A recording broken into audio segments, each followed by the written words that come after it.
pro bono, whatever the school's ingenuity, network, and relationship dictates, their services can be garnered. So that is one thing. Only today, a news item I read.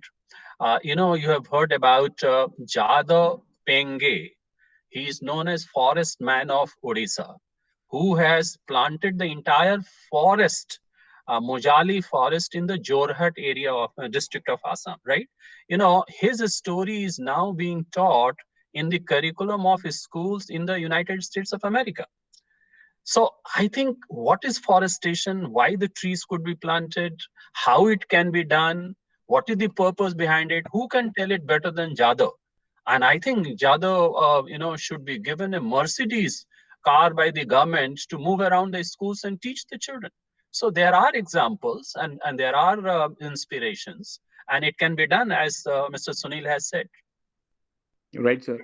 I have just question, and it's a curiosity. It's not a question, Ashok sir. Our solutions have always been there. In fact, we visit so many schools, and I find very rarely schools are utilizing their alumni network. Schools are utilizing their resources which are there in and around. So uh, like how big challenge it would be for school leaders or for school people to arrange or to just reach out to those people who are available in their nearby areas, to find those things. you know there are very few good schools. There are who always try to find out like what kind of skills their parents are having. But how many schools? I believe less than 2-3% schools are eager to learn the skill set their parents are having. So Ashok sir, how big challenge this would be for schools? No, well, it has always been a challenge, but as you have suggested yourself, and you have already offered a solution, that the whole resource bank of parents, they have talent, they have energy, they have resources, they have their own network. So you multiply their network also, and therefore the new education policy says it, and we have to do it, developing a new structure of school parent engagement, right? And if they become the partners in learning, I think it will improve the relationship. It will also bring a lot of resources to the school. So that is one thing. And of course, alumni. I think most of the schools, they depend on their alumni. They are, I say that stakeholders. Many people, when they talk of stakeholders, they go from student, teacher, parent. These are the three ones. But I think you extend it to the management of the school. You see, the governing board and the society and alumni. Alumni is the richest and the most resourceful, most grateful stakeholder in the life of a school. And if a school is not utilizing and leveraging their entire asset value, I think they are missing out on a lot of things, right? I can tell you this example. I'm not giving example of schools like ours. I'm giving you the example of Delhi government schools. Delhi government schools, they have started a series where they are inviting their alumni. And only last week, one of their alumni, who is a very successful entrepreneur in the United States of America, he spoke to the children for 2 hours, you see, as to how you can become an entrepreneur. What are the qualities you require for that? So I think school leaders will have to, expand their imagination, and they will have to reach out to the people. Otherwise, the entire leveraging will not be possible. Right, sir. Absolutely, absolutely. I do agree with this, sir. Thank you, Ashok sir. And now we are the last part of the session. We'll conclude here with the concluding remark of speakers. So I would request Sunil sir, if we can have your concluding remark. Let's begin with you, sir. Sunil ji. Uh, as there are renowned educationists and they have much more experience. Ashok sir, Raki ma'am, and Amit was also there, and even Rajul. He has been a lot of experience for. Well, he has gained a lot of experience in a very few, very less period of time. So that's my question to you. As we are developing this platform, and we the intention behind that is that there are lot of people there are lot of students those who are unable to afford the career counseling type of services, and that's why the platform which we are developing, that with the help of technology we want to escalate it to the masses, and keeping the ticket size as small as we can, right? So now my question is also from the educationists, that it will be a great help and it will be helpful for us also, that if you can tell me that what can we add into this, and how we can how we can make it to the reach of the masses. So and of course we have been doing the research for almost 2 years on that, and that's all my closing remark. That I am here to learn actually from you people. That's my closing remark. And Thank you, Sunilji. And one just statement, out of our experience, and then we would move on to this. The biggest challenge is it's not about the solution that you have the solution and the people. The biggest challenge is that people don't feel that they need a solution. Most of the parents, whose children are there in class 12th or class 10th or 11th, they have already decided like which career their ward has to go for. So they don't really need that. They need a solution. Once I have decided I'll go for the engineering, I may not know anything about the mechanical, or I may not know the difference between IT and computer science. But I have decided that I'll go for computer science, and I don't allow those external thoughts to come in, you know um just to disturb my existing thoughts, that I do not know about computer science. How many people, how many students, who go for MBBS, they actually know what is the difference between different expertise. you know so the challenge is, I believe it's my experience. I'm sure Ashok sir has decades of tons of experience, so he may have different thoughts. But I believe the challenge is the mindset of parents, mindset of students. They are not looking, they are not eager to explore. Ashok sir, few sessions back, principal of MET International School Delhi, she joined, and she shared that they produced a topper, all India topper, few years back. And that topper did not join any traditional college. So that topper went to UK and joined a dancing course there, the 1 year diploma course in dancing. And now she's a well trained dancer. She's earning good amount, and she's pursuing the kind of dream she had dreamt for herself. The challenge is the mindset. So people actually, how many people actually need, you yourself said that you send a survey to 10,000 people, and out of the 10,000, 1,000 people, and you said 92.5% people said that they need such kind of platform. I believe 100% people need such kind of platforms, right? So the challenge is the mindset, right? So we can talk about all these things, in the sidelines. Now, I would request Dhani ma'am, if we can have your closing remark. Yes, I think it's always a pleasure to be here, Rajul, and listen to such eminent speakers and get so many perspectives. Um, I think personally, I always believe um, an education system should it should democratize education such that learners can explore and exploit to find their love towards learning. And that's how you will create an economy of job creators, passionate workers, whether it be whichever stream. I think even in the space of education, how many children get to explore, the journey of an educator?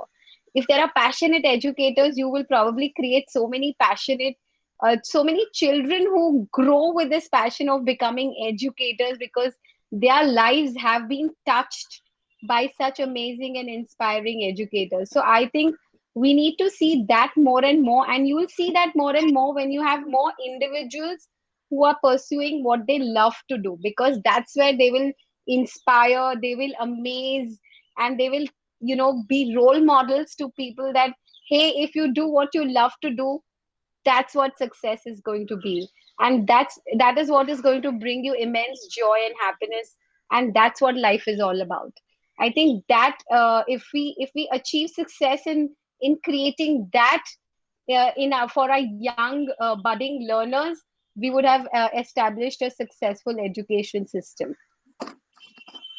Right. Thank you, Adhani ji. I would request Rakhi ma'am. Yes. Uh, I would just like to say that there are many eminent and progressive schools which are already doing a lot in this regard. A lot of points which have been mentioned in NEP I'm sure most of the lead schools are already doing, they have the clubs and circles, they have vocational trainings also going on, they have a lot of things already happening, the innovative pedagogies and methodologies are being practiced.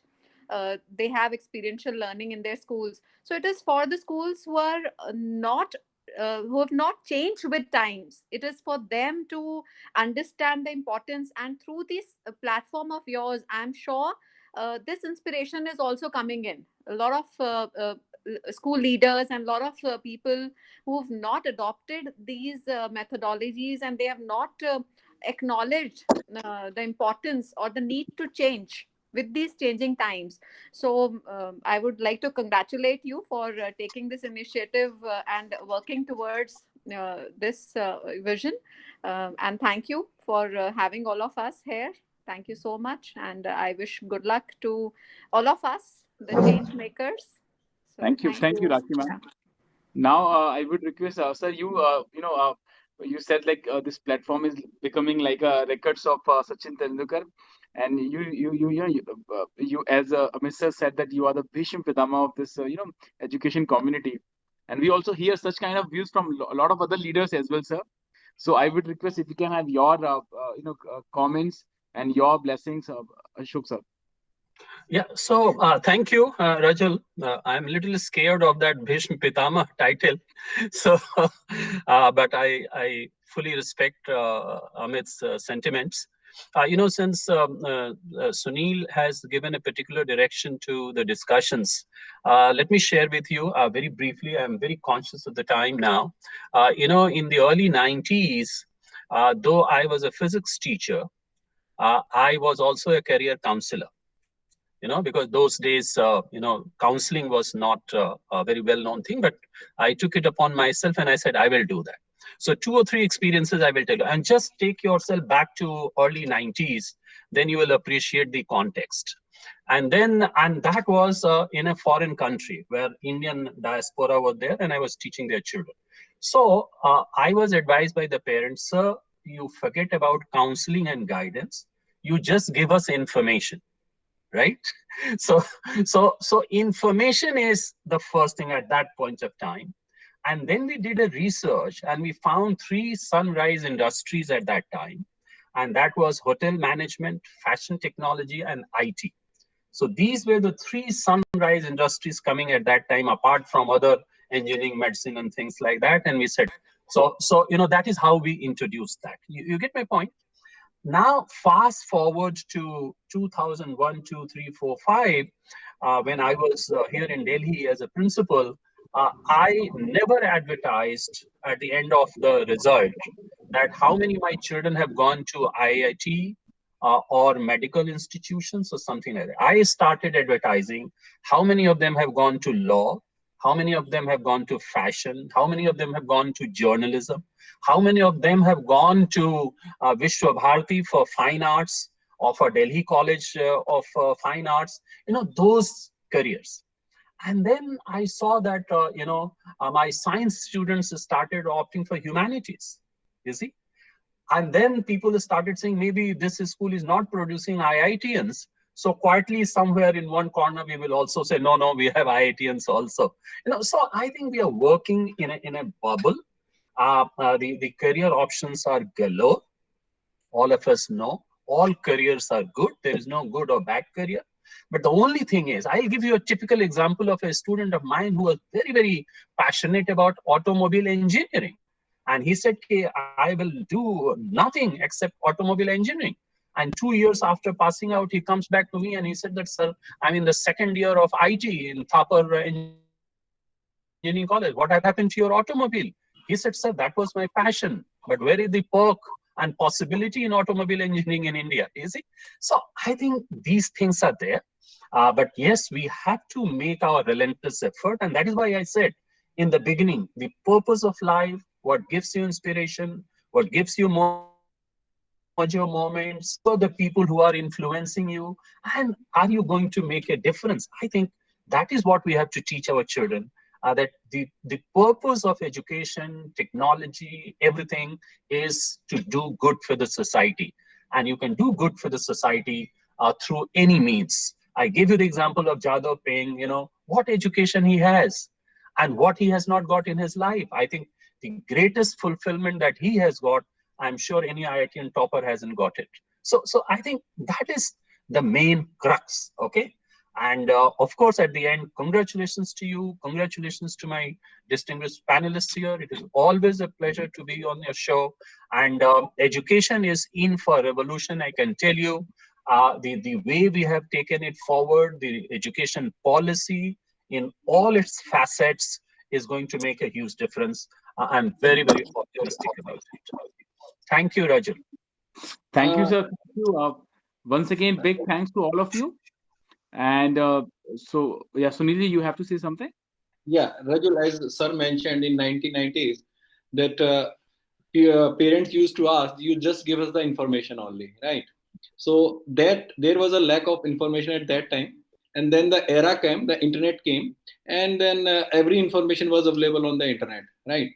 But then again the era came when the way the information was put, even now the way every information is Google, right? But the way the information is going to the people, are they accepting it?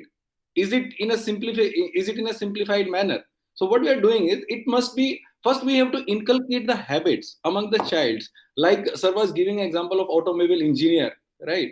So if that guy would have already seen that what are the job prospect of automobile engineer and what are the salaries, and then might be he would not have kept on saying that I will be taking the automobile engineer. But if his interest is only towards the money side, right? So we are here to give the information in a much more easy way. So that's all I wanted to add to Ashok sir's comment. Thank you, sir. Thank you. Thank you, Sunil. Yeah. So once again, a big thanks to all of you. A big thanks to Ashok sir, Amit ji, Dharni ji, Sunil ji, and very special Rakhi ma'am, for joining and making this 50th session so special.